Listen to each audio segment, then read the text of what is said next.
el caminante de la fe. Hoy vamos a ver la síntesis del libro de Romanos.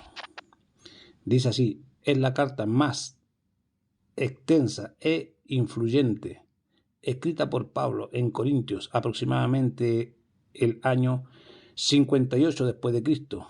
La destinación a los cristianos que vivían en la capital del Imperio Romano. Pablo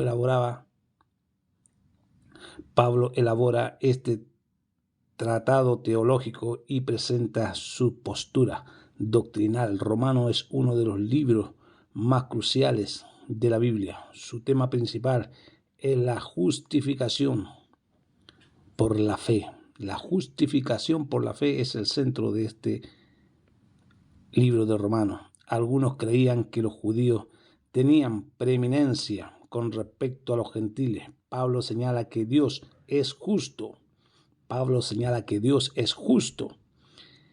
En vista de que todos pecaron excepto Jesucristo, tanto los judíos como los gentiles. Ninguno es superior a los ojos de Dios. El contenido de esta epístola desarrolla diferentes aspectos doctrinal, dispensacional y práctico. Ese es el centro de Romanos, que todos pecamos, todos somos iguales, gentiles o judíos. No hay diferencia ante los ojos de Dios. Vamos a ver qué dice esta otra versión de la Biblia sobre Romanos, capítulo 1. Introducción. Pablo, siervo de Dios de Jesucristo, llamado a ser apóstol. Apartados para el Evangelio de Dios, que él había antes preparado por sus profetas en la Santa Escritura. Versículo 3, acerca de su Hijo, nuestro Señor Jesucristo, que fue hecho de la simiente de David. Vamos con el versículo 1. Dice: Pablo, el único escritor de la Biblia que cambió su nombre judío a Saulo por su nombre gentil de Pablo. Saulo a Pablo. Siervo, un esclavo voluntario de Jesucristo, llamado a ser apóstol. Él se llama esclavo antes que apóstol. Apartado para el Evangelio de Dios quiere decir que Pablo fue apartado por Dios mismo entre toda la humanidad para su apostolado. Aunque Pablo no estuvo entre los 12 y él tuvo un encuentro espiritual sobrenatural con ese Dios que ya, con Cristo ya resucitado, supo entender ese llamado y llevarlo hasta el final. Acerca de su Hijo, versículo 3. Acerca de su Hijo se refiere a Jesús, que es el mensaje principal del Antiguo Testamento. Nuestro Señor Jesucristo, que fue hecho de simiente de mujer, quiere decir, significa la entrada de una nueva condición, entrada a una nueva condición de vida. De la simiente de David, por la familia de David, el linaje de David, según la carne, la encarnación de Dios se hace hombre. Ahí se manifiesta el Señor. Versículo 4, el cual fue declarado Hijo de Dios con poder. Él era hijo de David en cuanto a su humanidad, y él hijo de Dios en cuanto a su divinidad o a su deidad. Según el Espíritu de Santidad, esto indica otro nombre que se le da al Espíritu Santo. Por su resurrección de entre los muertos, Jesús fue crucificado por los judíos, porque él afirmaba ser Hijo de Dios. Dios lo resucitó porque él era el Hijo de Dios. Y esto es lo que el pueblo judío aún no puede aceptar, que Cristo, el carpintero, realmente era y es el Mesías. Versículo 6, entre los cuales, dice todos los creyentes, estáis también vosotros llamados a Jesucristo.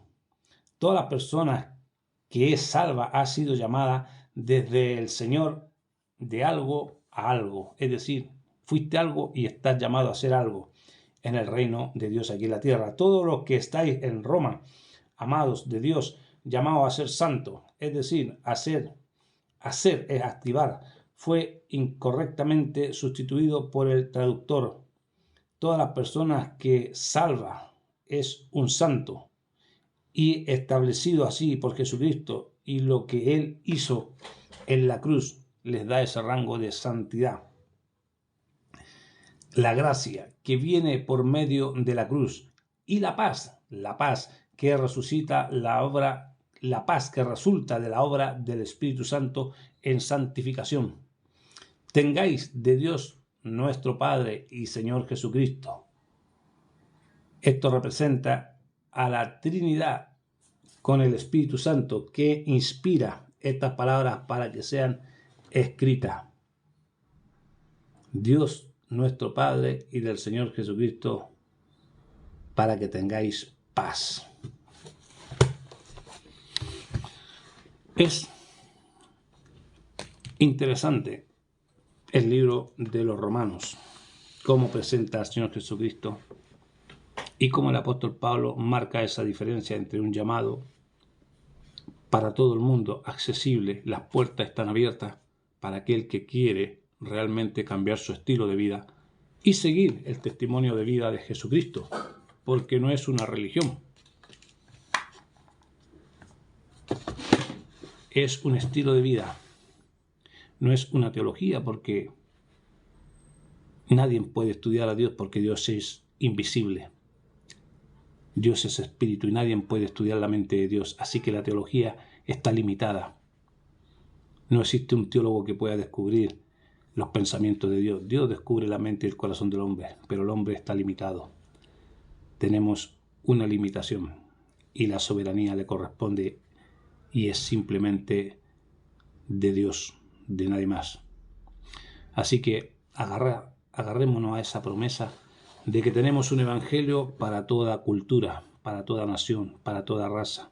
Simplemente es aceptarle y decirle: Señor, yo quiero ser parte de tu reino, me arrepiento de mi vida, me arrepiento de mis pecados por no haberte conocido antes, ahora ven y entra en mi vida, sé parte de mí, cambia mi historia, quiero vivir el evangelio de Jesucristo en mi vida, de dentro hacia afuera, no como un disfraz de afuera hacia adentro, sino que genuinamente, con una unción verdadera, de dentro de mi corazón, de dentro de mi alma, de dentro de mi mente, hacia afuera, para tener la capacidad de amar, de perdonar, de abrazar, de dar, de levantar, de restaurar,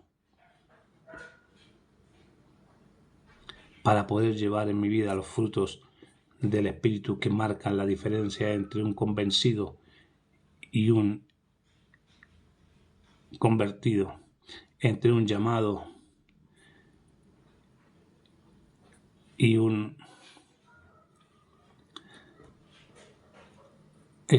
el llamado es una cosa y que Dios te llame es otra.